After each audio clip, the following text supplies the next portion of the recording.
Allah yang besar, Allah yang agung ini, saudara, tidak dapat kita temui kalau kita hanya menjadikan dia sekedar sambilan. Dan kita harus memandang bahwa Allah itu harta satu-satunya. Bukan yang termahal, bukan yang terbaik, tetapi satu-satunya.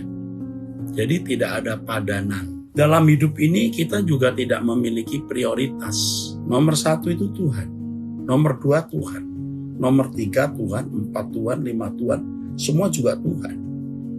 Tuhan dalam rumah tangga, Tuhan dalam bisnis, Tuhan dalam pekerjaan, dan seterusnya. Saya mendengar orang berkata, itu ada pendeta yang mengatakan persepuluhan.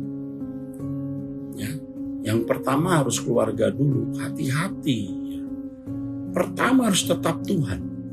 Saudara, orang ini tidak mengerti maksud saya ketika saya mengatakan, pertama orang tuamu yang harus kau perhatikan, 2 kamu harus bisa mandiri, 3 kamu harus bisa menolong keluarga besarmu. Ya, mandiri ini keluarga sendiri, anak istri, ya, pasangan hidup yang ikut keluarga besar, ya.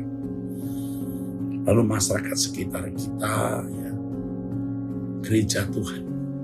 Ini bukan urutan prioritas, karena kita tidak punya prioritas, kita hanya punya satu saja, Tuhan.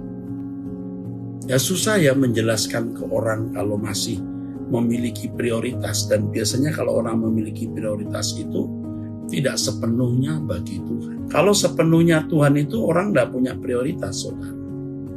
Pertama Tuhan, kedua Tuhan, 3 Tuhan, 4 Tuhan, 5 Tuhan.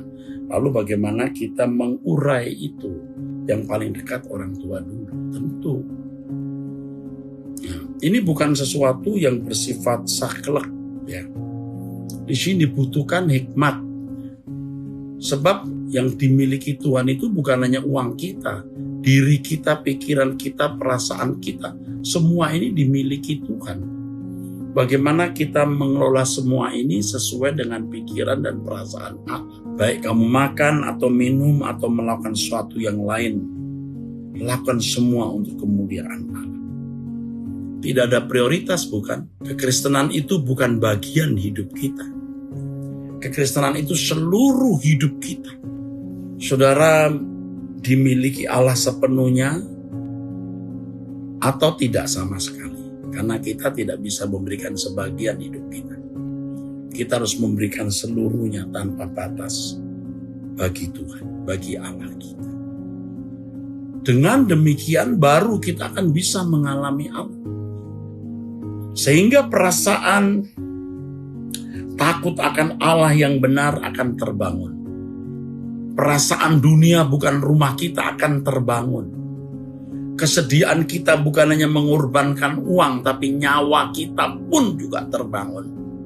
Ini tidak bisa dikemukakan untuk orang-orang yang tidak bertumbuh, apalagi masih egois, masih gila hormat, masih mau dianggap penting dan lain-lain. Tidak bisa. Orang yang pelit, orang yang masih mau menyelamatkan nyawanya sendiri tidak bisa mengerti hal ini. Temui Tuhan, jangan puas dengan ilmu teologi yang Anda sudah miliki. Temukan dia, alami dia secara nyata, saudaraku. Dan itu harta kita. Kalau bisa menemukan Allah yang hidup ini, oh luar biasa, saudara. Saudara tidak akan pernah meninggalkan dia.